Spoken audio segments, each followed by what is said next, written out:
Salut à toi cher auditeur et bienvenue chez Homemade School. Dans cette vidéo dédiée au logiciel SAP 2000, il sera question de créer des cas de charge et les combinaisons de charge. Donc, reste avec nous si cette thématique t'intéresse. On démarre tout de suite.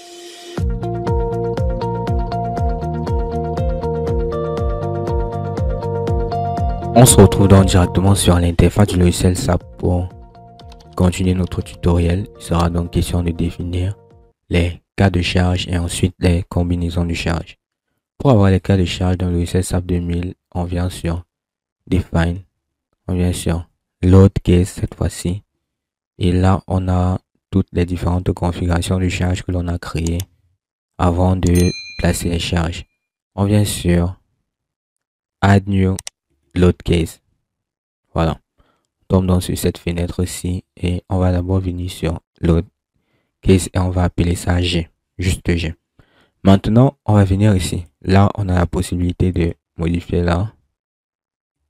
Mais on va prendre l'autre pattern parce que c'est ça qui nous intéresse et c'est là qu'on a créé des load patterns. On va donc venir sur cuve. Donc là, on a cuve, dead, escalier, live, plancher, revêtement plancher, wall. Bref, on a tout ce qu'on a créé au début. Donc, on va add. Donc, on vient sur add. On garde 1 comme facteur. On vient là sur dead. On add. On vient sur escalier.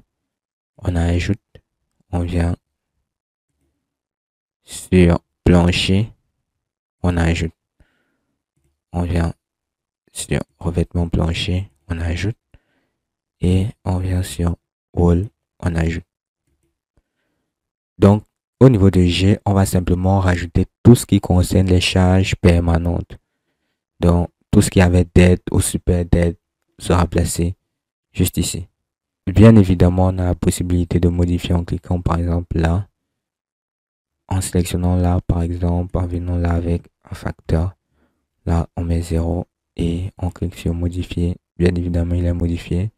Mais étant donné que ça nous intéresse pas, on va venir garder 1 là. Et on va modifier, on va rester sur 1. On va revenir. Et on peut également supprimer. On peut faire ça. On vient là sur live, on ajoute. Mais étant donné qu'on n'a pas besoin de live, on va dans delete. Et voilà. Une fois qu'on a défini tout ceci, on va cliquer sur OK. Voilà, on a notre G qui est créé avec toutes nos différentes load patterns. Maintenant, on va ajouter nouvelle. Et là, on va appeler ça Q. Q, bien évidemment, va juste contenir live. On va cliquer sur add et on va garder tout tel quel et on va cliquer sur OK. Donc là, on a G et Q. Bien évidemment, ici, on a également la possibilité d'ajouter à partir d'une copie. On a également aussi la possibilité de modifier. Là, de delete. Ajouter à partir d'une copie, c'est comme peut-être prendre ça. On va ajouter à partir d'une copie. Donc, ça nous fait revenir là et ça a pris directement tous les éléments qu'il y avait déjà. Et là, ça a directement aussi modifié le nom. On a la possibilité de simplement modifier les éléments si, par exemple, on a besoin de créer un autre cas de charge avec quelques éléments de G, mais pas tout. Donc, on prend à partir de G et on modifie juste l'intérieur et puis on clique sur OK. Mais là, on a juste besoin de G et Q dans notre exemple, donc on va cliquer sur Cancel. Et voilà, on a G et Q et on va cliquer juste ici sur OK. Voilà, on a donc nos cas de charge qui sont enregistrés.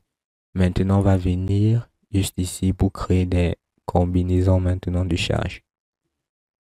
Et là, au niveau de combinaison de charge, on a toute cette partie-ci qui est vide. On va venir là, on va cliquer sur Add New Combo. Voilà. Donc, à ce niveau-ci, on va venir là et on va appeler une combinaison élu.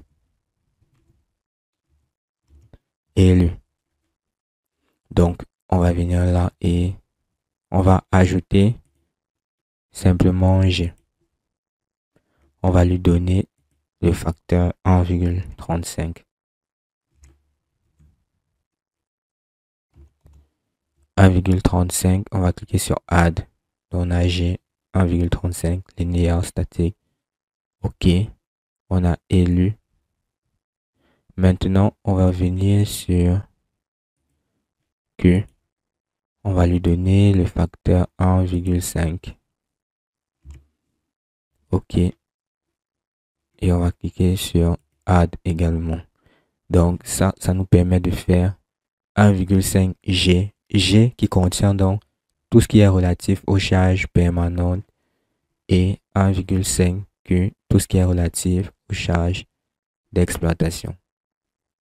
Donc on va donc cliquer sur Add. Non? On va supprimer, on va delete, juste là. On va cliquer sur OK. Donc là, on a élu. Il est question encore de créer un nouveau. On peut simplement sélectionner ça et on va ajouter à partir de cette copie. Voilà.